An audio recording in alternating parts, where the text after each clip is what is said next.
America మరియు Iran మధ్యలో జరుగుతున్నటువంటి వార్ ఏదైతే ఉందో దీని ప్రభావం వలన మన పెట్రోల్ రేట్లు ఏ విధంగా పెరిగినాయి, ఎంత పర్సెంటేజ్ పెరిగినాయి, మరి మన G20 దేశాలతోనైతే కంపేర్ చేసుకుందాం నార్మల్గా కాక. G20 దేశాలతో కంపేర్ చేసినప్పుడు ఏంటి అంటే యునైటెడ్ స్టేట్లో 27% పెరిగింది డేట్ విత్ ఎక్కడ మనకి 1 ఫిబ్రవరి 26 నుంచి వెళ్ళి 14 మార్చ్ 2026. అంటే ఈ మధ్య గ్యాప్ లో ఎంత పెట్రోల్ రైస్ ఇంక్రీజ్ అయిందో చూడొచ్చు. మనకు కెనడాలో 25%, ఇటలీలో 16%, జర్మనీలో 14%, చైనాలో 12%, టర్కీలో 12%, అదేవిధంగా జపాన్లో 10%, మనకి సౌత్ కొరియాలో 7%, ఫ్రాన్స్ లో కూడా పెరిగింది 5 and 6%, అర్జెంటీనాలో 4%. ఈ విధంగా ప్రతి ఒక్క దేశంలో కూడా పెరుగుతూనే వచ్చింది.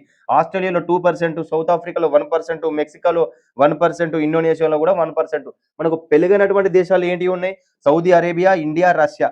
మరి ఇండియా దగ్గరనైతే రిసోర్స్ ఏం లేవు కదా, మనం బయట దేశాల నుంచి ముడి చమురును తీసుకొచ్చుకుంటున్నాం కదా, మరి ఇండియాలో ఎందుకు పెరగలే? మరి దీని గురించి ఎవడెందుకు మాట్లాడాడు? కళ్ళు మింగలే కదా, మీకైతే మంచిగానే చూడండి, చూస్తేనే మీకు అర్థమవుతుంది ఏం జరుగుతుంది అనేది.